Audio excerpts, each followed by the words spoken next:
첫 번째 핫피플 3인방 주인공은 양문석 의원입니다.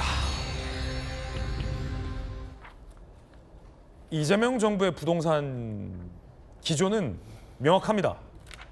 대출 받아서 집 사지 말라는 겁니다. 그런데 정상적인 주택담보대출도 아니고 딸 명의로, 그것도 대구까지 가서 사업자 대출을 받아서 강남의 고가 아파트를 쓰는데 보탰던 양문석 의원에 대해서 1심도 마찬가지로 2심에서도 유죄가 모두 선고됐습니다. 의원직 박탈형이 나왔습니다.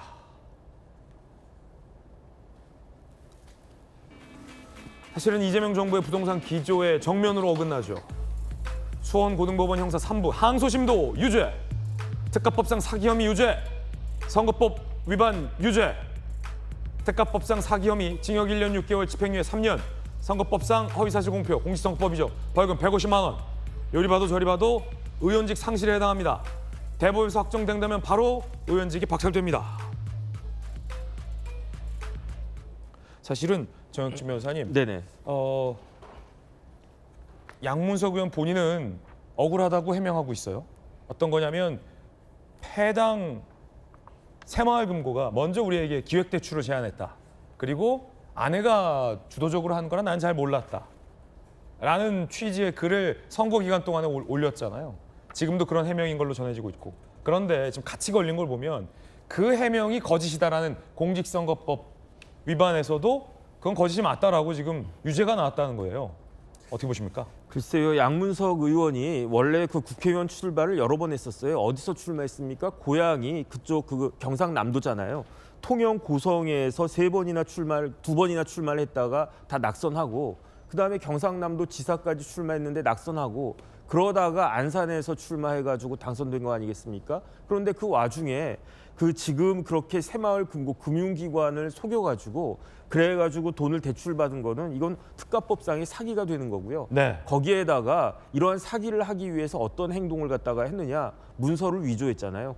위조된 문서를 또 행사했잖아요. 그러니까 사문서 위조 동행행사죄에다가 업무방해죄까지 가능했었을 것이고, 그 다음에 공직선거법 위반죄까지도 다 인정이 된 건데, 심지어 제가 재판 진행 경과를 쭉 찾아봤더니 양문석 의원이 자신의 공소 사실을 일부 인정한 것도 있었어요. 아, 그래요? 그러니까 1심에서 실형이 나왔는데, 물론 이제 법정 구속되거나 그렇진 않고 집행유예가 붙은 실형이 나왔기 때문에 그것만으로도 국회의원 배지가 날아갈 수밖에 없고, 거기에다가 선거법 위반 사건 또 분리해서 선고를 하는데 벌금 150만 원이 나왔으니까 그것도 또 마찬가지로 국회의원 낙마 사유가 될 수밖에 없고, 그다음에 이제 또 항소심에서도 똑같은 형이 나왔으니까 대법원에서 이 판결이 바뀔 가능성은 제가 봤을 때 무지무지하게 희박하다, 거의 없다라고 보여질 수밖에 없고요.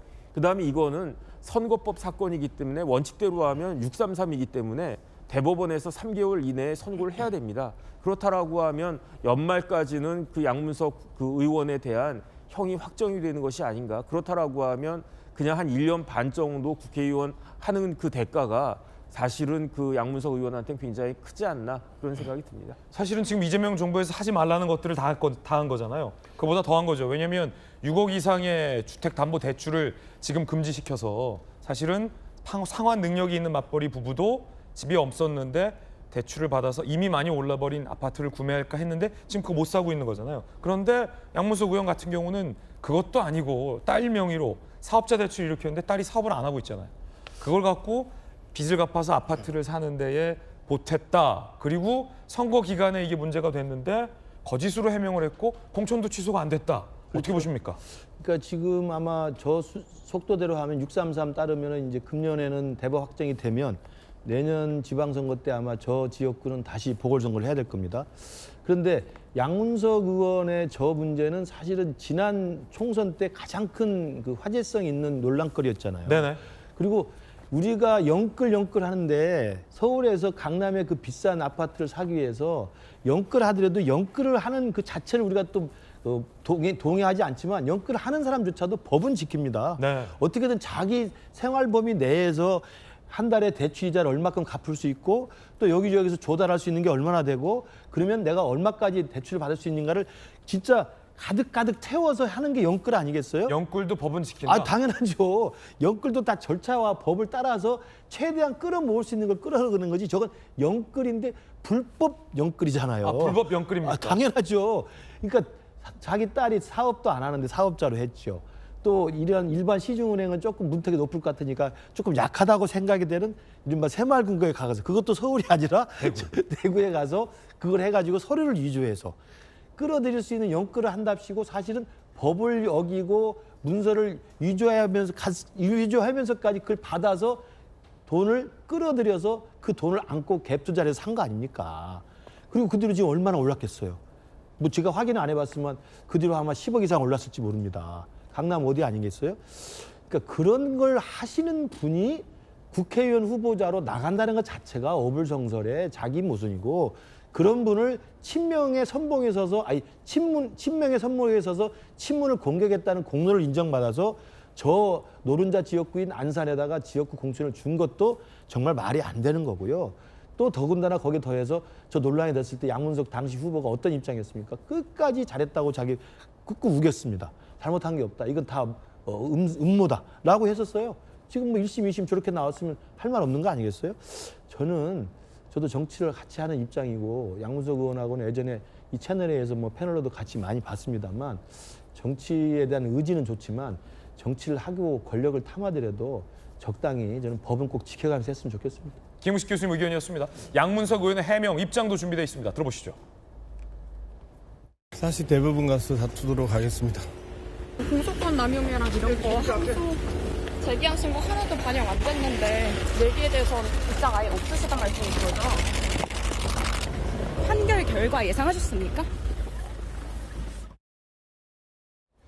자, 박정호 의원님 아직 대법이 남아 있습니다. 양문석 의원이 의원직과 강남 아파트 둘 다 지킬 수 있다고 보십니까? 일단 그 양문석 의원이 주장하는 바가 그 새마을금고에서 그동안 용도 외 목적 사업자 대출에 의해서 하는 것은 관행적이었다. 그런데 이 사건만 특별하게 딱 기소를 한 것 자체가 공소권 남발이다, 이런 말씀하시잖아요. 네. 자, 그것도 한번 유념해 볼 필요가 있고, 그 다음에 대법원 가서 다투겠다 그러니까 사실은 그런 말이 있죠. 10명의 범인을 놓치더라도 한 명의 억울한 사람은 없어야 된다 하는 거기 때문에 또 대법원 가서 판결이 날 거고, 그때까지는 좀 지켜볼 필요가 있다, 이렇게 보겠습니다. 네. 양 변호사님 어떻게 보세요? 대법 어떻게 예상하십니까? 그러니까 뭐 대법원, 특히 이런 정치적 사건 같은 경우에는 이제 대법원 상고심에서 결과가 뒤집어진 예가 요즘 좀 특히나 많이 나오고 있기 때문에 아직 뭐 유죄를 확정할 수는 없고요. 특히나 헌법상 무죄 추정의 원칙에 의해서 물론 항소심 유죄는 받았지만 이제 아직은 뭐 무죄로 되고 있고 의원직도 유지가 되는 상황이고, 또 대법원에서 어떤 판결을 날지 조금 더 지켜봐야 되지 않나, 그런 생각이 있습니다. 네. 어느 쪽이 좀 더 가능성이 높다 보십니까? 네, 뭐 통계적으로는 아무래도 이제 상고심, 대법원에서 이제 파기환송을 하는 경우가 많이 적기 때문에 아무래도 조금 위험한 상황이긴 하고요. 근데 다만 이제 양문석 의원 본인은 사실 사업자 대출이 문제가 없다는 걸로 알았고, 실제로도 그렇게 뭐 대출 중개인의 말을 듣고 했기 때문에 자신은 직접적인 이런 사기에 기망을 하지 않았다라는 식으로 이제 본인은 무죄 주장을 하고 있는 걸로 알고 있습니다. 뭐 근데 그런 본인의 주장을 이제 대법원에서 어디까지 인정될지를 지켜봐야 될 것 같습니다. 네.